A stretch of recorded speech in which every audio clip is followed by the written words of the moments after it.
Hello साथियों, स्वागत है आप सभी का हमारे यूट्यूब चैनल पर। तो कैसे हो आप लोग? आई होप आप सब अच्छे होंगे। दोस्तों, आज की क्लास बीएड फर्स्ट ईयर के पेपर सेकंड की है, जिसके अंदर आज हम जानेंगे शैशवावस्था यानी कि इन्फेंसी।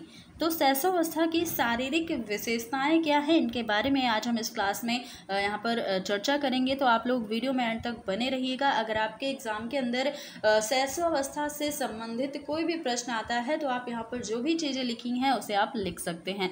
तो चलिए क्लास का स्टार्ट किया जाए। आप सभी को पता है कि मानव विकास की प्रमुख 4 अवस्थाओं के बारे में हमें पढ़ना है अपने बीएड के टॉपिक में। तो यहाँ पर 4 अवस्थाएं कौन कौन सी हैं आप सभी को पता होगा। शैशवावस्था, बाल्यावस्था, किशोरावस्था और प्रौढ़ावस्था, जिसे हम इन्फेंसी, शैशवावस्था को इन्फेंसी, बाल्यावस्था को चाइल्डहुड, किशोरावस्था को एडोलिसेंस और प्रौढ़ावस्था को एडल्टहुड। तो इस तरीके से हम इंग्लिश और हिंदी के नाम से जानते हैं। अब बात आती है कि शैशवावस्था जो है ये एज जो है कब से कब तक होती है। तो जब बालक जन्म ले लेता है तब से लेकर के 5 या 6 वर्ष तक का जब वो हो जाता है तब तक की एज, यानी कि जन्म से लेकर 5 वर्ष या 6 वर्ष तक की एज को हम शैशवावस्था या इन्फेंसी की एज बोलते हैं। तो देखिएगा कुछ यहाँ पर विशेषताएं हैं, शारीरिक विशेषताओं के बारे में बात की जा रही है, फिजिकल कैरेक्टरिस्टिक्स है। तो इसमें पहला जो पॉइंट होगा भार, यानी कि वेट क्या होता है शैशवावस्था के बच्चों का। तो वेट की बात करें जन्म के समय और पूरी शैशवावस्था में, यानी कि बच्चा जब जन्म लेता है उससे लेकर के 5 या 6 वर्ष तक की जब तक शैशवावस्था रहता है तब तक बालक का जो भार है, यानी कि जो बालक होगा इस एज का, वो बालिका से अधिक उसका भार होगा।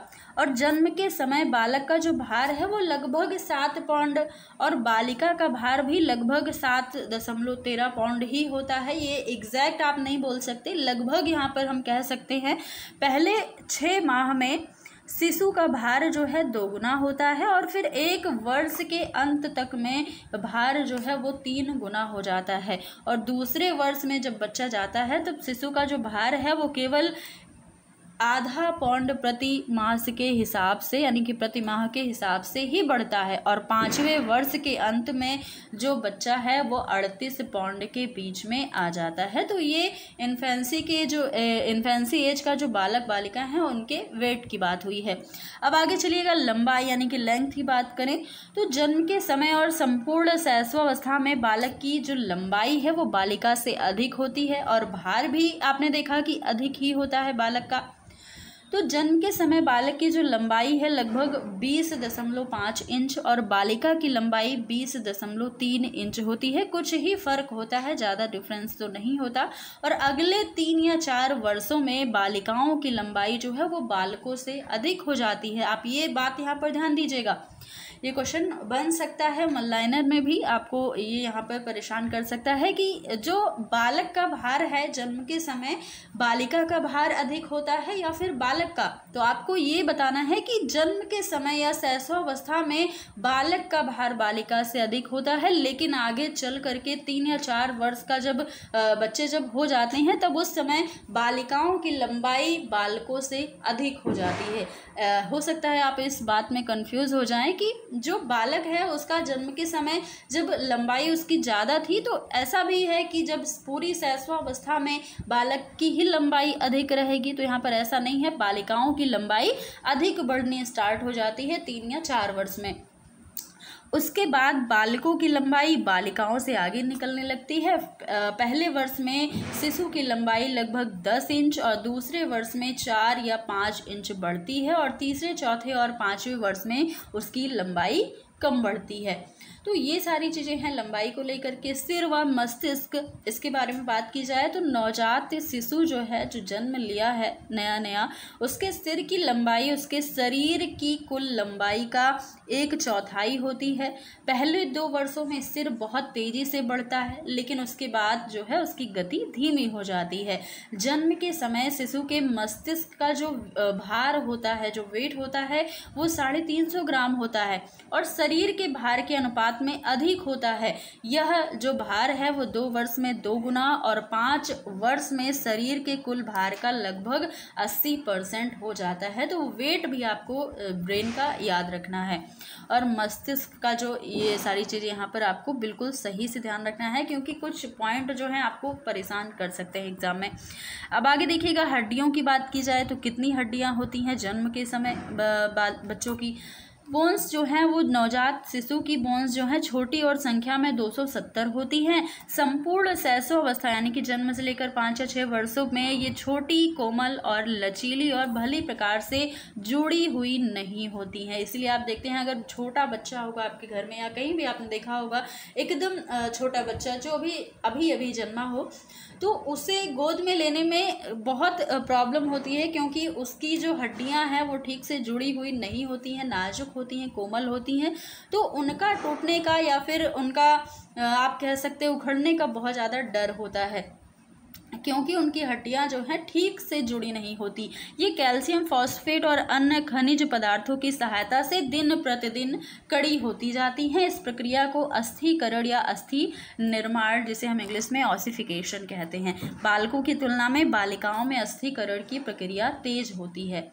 दांत की बात की जाए तो 6ठे माह में शिशु के अस्थायी या जिसे हम दूध के दांत भी बोलते हैं, ये निकलने आरंभ हो जाते हैं और सबसे पहले नीचे के अगले दांत ही निकलते हैं। ये प्रश्न भी एग्जाम में देखने को मिला है कि सबसे पहले शैशवावस्था के बच्चों में जो दांत निकलते हैं ऊपर निकलते हैं या फिर निचले साइड निकलते हैं। तो ये आपको ध्यान रखना है, नीचे के अगले दांत निकलते हैं और 1 वर्ष की आयु तक उनकी संख्या जो है वो 8 हो जाती है। 6 या 7 महीने में निकलने आरंभ होते हैं और यहाँ पर 1 वर्ष तक की उनके दांत जो है 8 या 10 दांत निकल आते हैं। लगभग 4 वर्ष की आयु तक शिशु के दूध के सारे दांत निकल आते हैं, जब बच्चा या बालक या बालिका जो है शैशवावस्था का 4 वर्ष का हो जाता है। अन्य अंग के बारे में बात की जाए तो नवजात शिशु की मांसपेशियों का भार उनके शरीर के कुल भार का 23% होता है और यह भार धीरे धीरे बढ़ता है। जन्म के समय हृदय की धड़कन कभी तेज होती है, कभी धीमी होती है। जैसे जैसे हृदय बड़ा होता है वैसे वैसे धड़कन भी यहाँ पर स्थिर होती जाती है। पहले माह में शिशु के हृदय की धड़कन 1 मिनट में लगभग 140 बार धड़कती है। लगभग 6 वर्ष की आयु में इनकी संख्या घटकर 100 हो जाती है। शिशु के शरीर के ऊपरी भाग का लगभग पूरा विकास 6 वर्ष की आयु तक हो जाता है। टांगों और भुजाओं का विकास भी अति तेजी के साथ होता है और पहले 2 वर्षों में टांगे, टोड़ी और भुजाएं दोगुनी हो जाती हैं और शिशु के यौन संबंधी अंगों का विकास भी काफ़ी धीरे होता है। तो ये चीज़ें भी आपको याद रखना है। अब देखिएगा विकास का महत्व क्या था। तो यहाँ पर 3 वर्ष की आयु में शिशु के शरीर और मस्तिष्क में संतुलन आरंभ हो जाता है।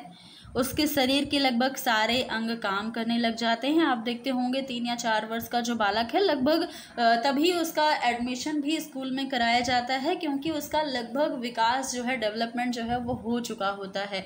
वो सारी चीज़ों को समझने लग जाता है, उसके सारे शरीर के अंग काम करने लग जाते हैं, अपने खुद से वह चल दौड़ सकता है।